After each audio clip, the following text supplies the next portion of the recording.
मैं डॉक्टर शशिभूषण, सहायक प्राध्यापक, हिंदी विभाग, कमलाराय कॉलेज गोपालगंज, जयप्रकाश विश्वविद्यालय छपरा।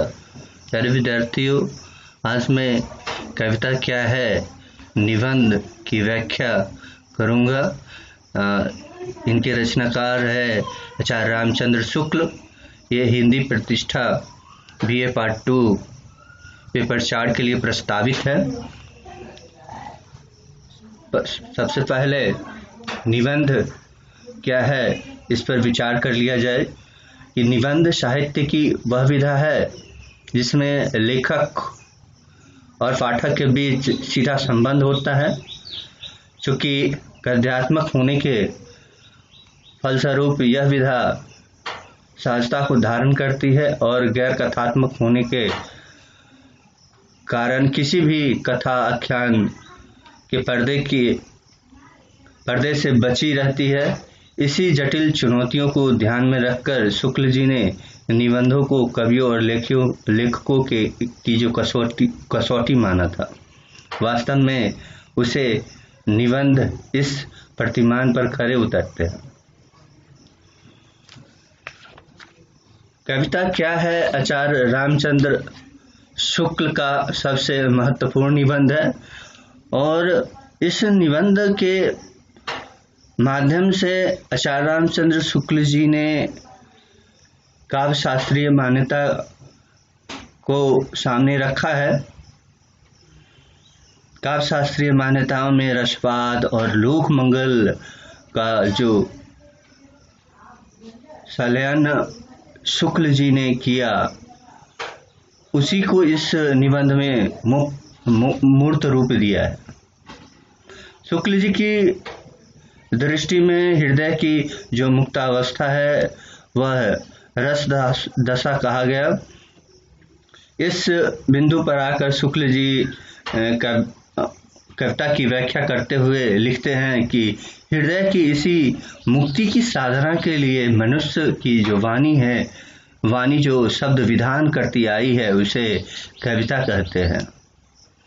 वे कविता को भाव योग की संज्ञा देते हैं और उसे ज्ञान योग तथा कर्म योग के समान प्रतिष्ठा प्रदान करते हैं। कविता की व्याख्या अपनी मूल दृष्टि में रसवादी है। कविता को अस्पष्ट शब्दों में साधन माना गया है, साध्य नहीं मानते हुए। कविता और जगत में जो क्या संबंध है, निबंध के 3 खंड जो सभ्यता के आवरण और कविता और सृष्टि प्रसार तथा मार्मिक तथ्य मूलतः इसी उद्देश्य से लिखे गए हैं। सभ्यता की वृद्धि के साथ साथ मनुष्य के मूल भाव उसके जीवन से कटते गए हैं। बौद्धिक कार्य मनुष्य ने आरंभ किए कि सभ्यता के बढ़ने के साथ साथ भाव और बाह्य जीवन के बीच की दूरी को उद्घाटित करता जाए।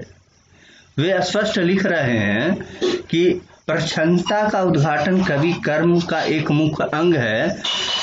ज्यों-ज्यों सभ्यता बढ़ती जाएगी त्यों कवियों के लिए यह काम बढ़ता जाएगा। शुक्ल जी लिखते हैं कि मूलतः संपूर्ण सत्ताएं एक ही परम सत्ता और संपूर्ण भाव एक ही परम भाव के अंतर्भूत है। अतः बुद्धि की क्रिया से हमारा ज्ञान जिस अद्वैत भूमि पर पहुंचता है, उसी भूमि तक हमारा भावात्मक हृदय भी इस स्वत्व रस के प्रभाव से पहुंचता है। भावों को उसी बिंदु तक ले जाना चाहती है। शुक्ल जी मानते हैं कि अच्छी कविता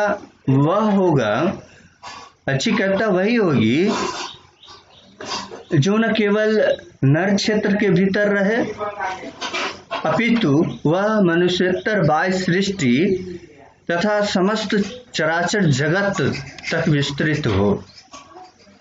विश्व की अधिकांश कविताएं नर क्षेत्र के भीतर ही रहती है।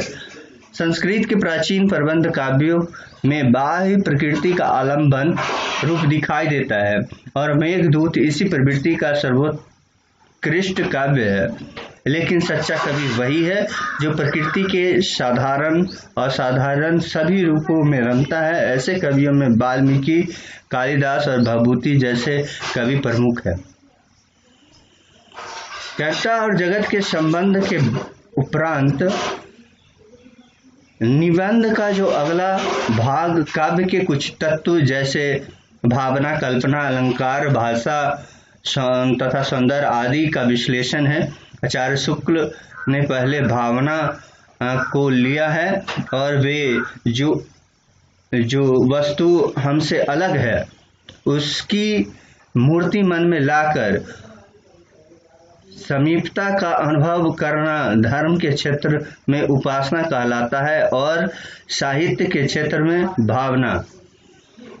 कल्पना दो प्रकार की है, विधायक और ग्राह्य। विधायक कल्पना कवि के लिए परमावश्यक है क्योंकि वह रचना कर सके, जबकि ग्राह्य कल्पना सहृदय के लिए आवश्यक है क्योंकि वह कविता के मर्म तक पहुंच सके। कविता के तत्व के अंतर्गत आचार्य रामचंद्र शुक्ल ने अलंकार की भी चर्चा की है। वे कहते हैं कि आकार या गुण को बढ़ने के लिए, बात को घुमा फिरा कर कहने के लिए कविता में आने वाले अलंकार रूपी विधान कहीं कहीं आवश्यक और वांछनीय भी होते हैं, परंतु वे साध्य नहीं, साधन ही है।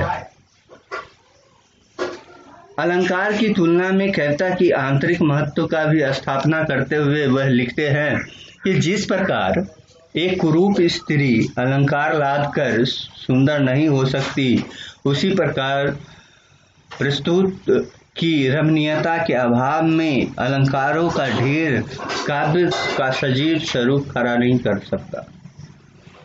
कविता और मानविक जीवन के संबंध का स्पष्टीकरण में वे लिखते हैं कि मनोरंजन वह शक्ति है जिससे कविता अपना प्रभाव जमाने के लिए मनुष्य की चित्रवृत्तियों को स्थिर रहती है।